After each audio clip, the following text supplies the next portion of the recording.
It's a feel good Friday hapa ndani ya Tonzi Radio in the Freestyle show na mimi Makena hapa hivi. Na kama da, yani I told you that yani natamani tu niseme ili jina la huyo msanii ambaye ako hapa, lakini nitataka tu ajiintroduce because umesikia hiyo wimbo ya kaa zote. Ina nice tu. Watu kienda pale sherehe na useme tu chezewe kaa zote. By nani? Wacha kidogo anaenda kueleza ni nani. Karibu sana.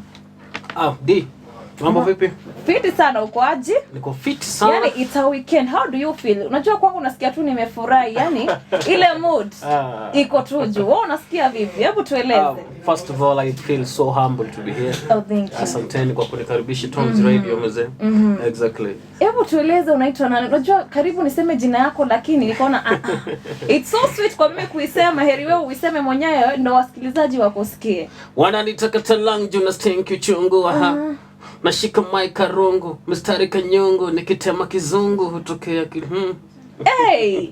Yani msikilizaji umesikia tu hiyo part ya kwanza ina nice. Mbaya sana.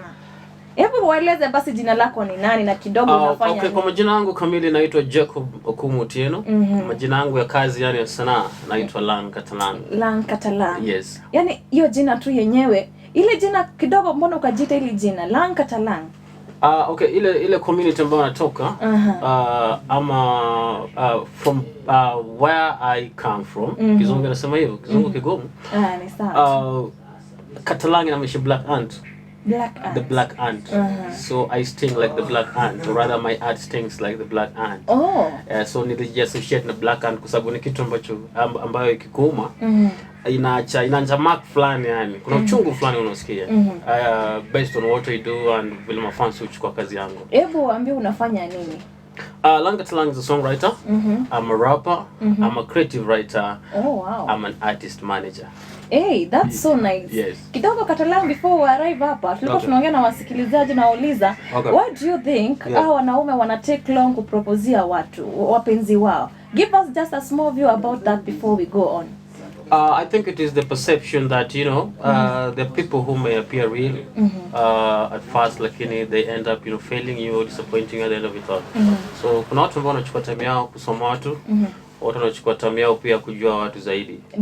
But mbona ichukua miaka 10 ama miaka 6? Hiyo time yote, it's too much time. Mama, what do you think about that? Every relationship iko na strategy. Okay. Kuna watu ambao wakipewa pass watafunga.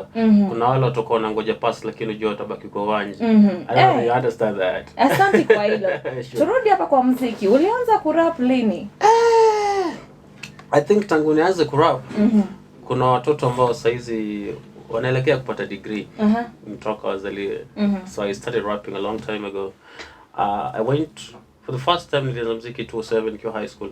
That was way back in form 2. Pali Uriri Boys High School. Wala ambao wanajua Uriri Boys High School.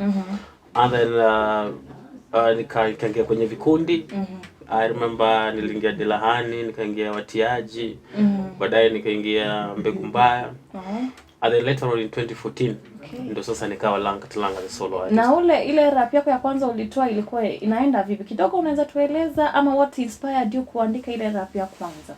For me, I think I'm one guy who appreciates women. Okay. Women are very important, beginning from my mother, my sisters, my girlfriends, my daughters.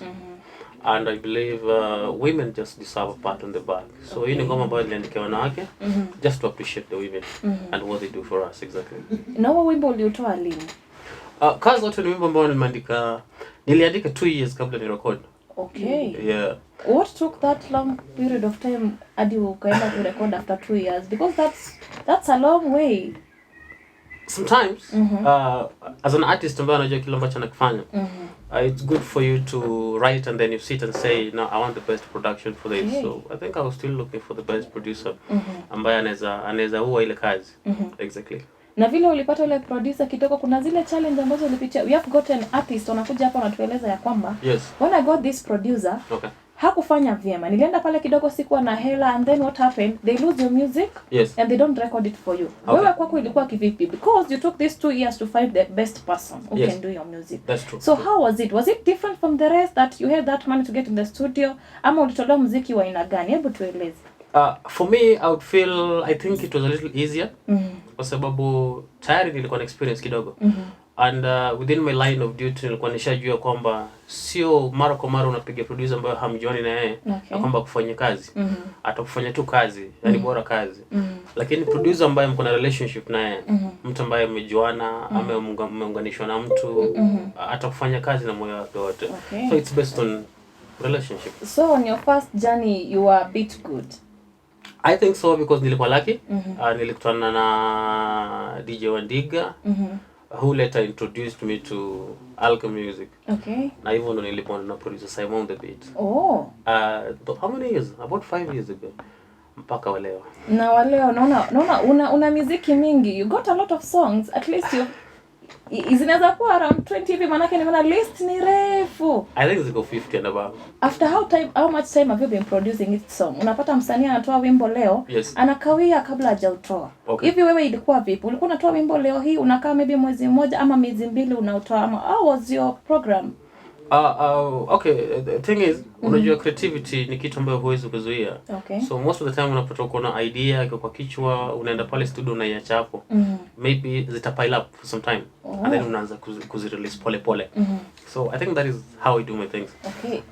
Yeah. I find it that for music, kuna kidogo unaonanga rap ni kaenda kitu ngumu kufanya. Unapata artists wengi ambao wanakuja hapo wanasema what they do hii kuimba tu ya kawaida. Okay. What inspires this rap? Ama mtu jua aje kuna ile talanta ya kurap, ama una kitu ukisikia huu wimbo ukianza kuvibe now unaona I can do it. Okay. For me, my background in rap is in poetry. Okay. Wow. From poetry kind of spoken.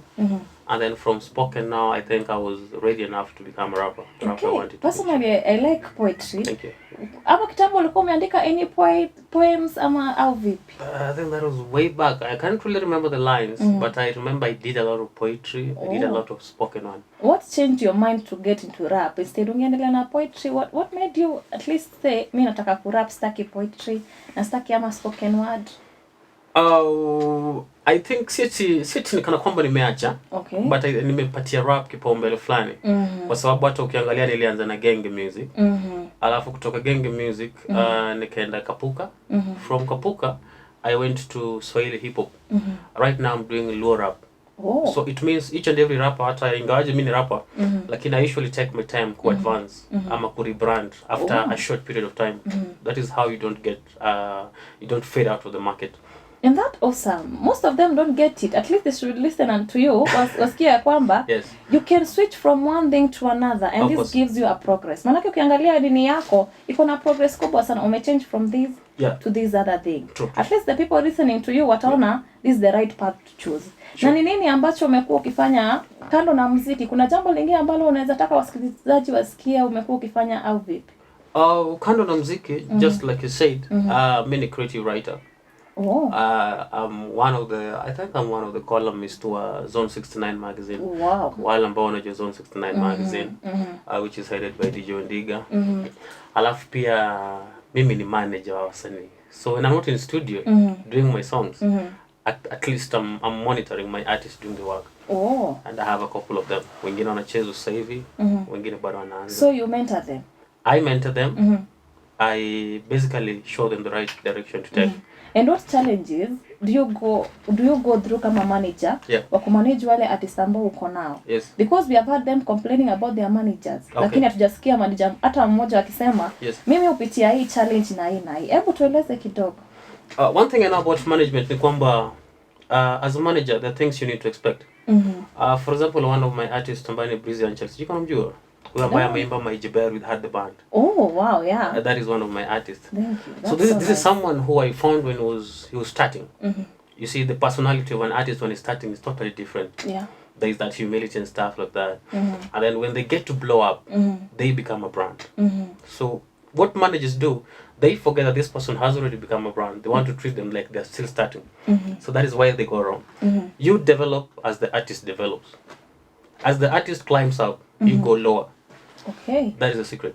And as a manager, do you at times get pissed off? Unajua kuna kawaida kama wewe ni boss wa mahali, there are many challenges. Unapata huyo mtu asikizi jambo ambalo unamwambia. Do you get such challenges ama ni vitu gani wasanii wanafanyanga kidogo zinawaudhi kama managers? Managers sana tunapenda sana probably to either force our artists to do certain things without taking our time kujua kwamba ni kitu ambao wanataka kuifanya, unaona, wamejitolea ama ni kitu ambacho wanafanya tu lakini hawataka kufanya. So it's proper to put your artist down. Always negotiate. I'm more of a negotiator than someone who just gives commands. No, nakwamba fanya hichi. Mine is always, what do you think we should do? What do you think we should not? Up to this point, do you think we have arrived at the goal that we wanted to arrive at? So it creates the bond between the manager and the artist, so that there are no fights and there are things like that. Yeah. Do you know, I find it challenging at times. Unapata kuna wimbo imeproduziwa and people are out there criticizing that song. Simply, this person maybe has no voice to sing. Ama kidogo ile maneno aliyaweka pale, ama beats kabisa ziko out. So, kama msanii nikuja pale kwa studio yako, nijipate ya kwamba sina kile kipaji. Do you know, friends mislead wenzao. Anakuambia, manzi uko na sauti poa. Unafika pale studio, wewe kama manager, umeletewa wimbo, mtu ameuimba lakini kidogo unaona huyu yenyewe ana talanta. Does it get hard kuambia huyu mtu kwamba hana talanta, ama ni eti tu unachukuanga and then you fix the song and then they get it out, ama mnafanyanga vipi? What do you advise that person? What I usually do, you see, I'm 3 people. I'm an artist. That means I have the art. I'm an artist manager. That means I have the management skills. And lastly, I'm a studio manager. That means I have the business mind. At the end of the day, I want the money, but at the same time, I want the brand to go out there. Wow. You understand? I think that is what people don't understand. Exactly. Wana rush tu kwa pesa, unasahau kwamba una jina la kutengeneza. Exactly. So if an artist comes to studio, for example, pale RD Records ambapo nipo, amekuja studio, na kuna ngoma ambayo kidogo haina mwelekeo, ama inataka mwelekeo. What I do, I get my artist wale ambao wako na experience.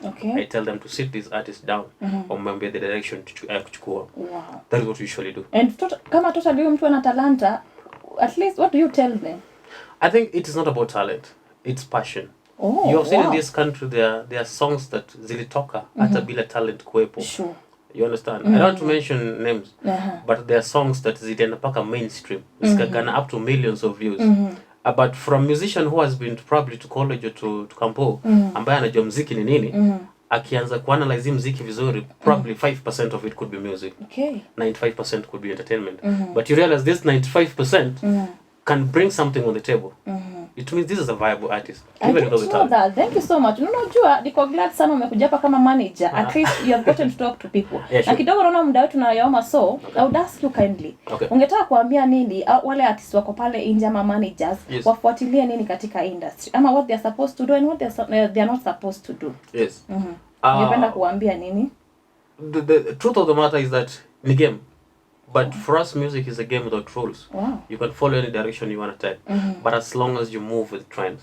Exactly. And the most important thing kwa muziki is to have what we call resourceful persons backing you. Ina maisha mdomo lazima iwe tamu, lazima ukuwe na relationship na watu, both mwanamuziki na managers. And then of course there are other things like you have to look good, you have to keep an image, vitu kama hivyo. Yani, thank you so much for kuja hapa Tonzi Radio in the Freestyle show. Kidogo, naona at least, yani muda umeona, but at least I could have more time with you and chat a little bit for people to listen. I know what. Maybe we'll get some more time with him. Sitaki kula muda wa wenzangu pale nje. But thank you so much for tuning in. Leo ndani ya Tonzi Radio in the Freestyle show na Makena. Stay tuned for the next show kwa sababu ni ya vijana ambao wanakuanga yani na psyche nyingine hata kuliko yangu manzi. Kina Jalo na kina Ken. Stay tuned right there ndani ya Tonzi Radio na Makena. Lakini next when wanakuja they'll tell you more about this. Thank you so much.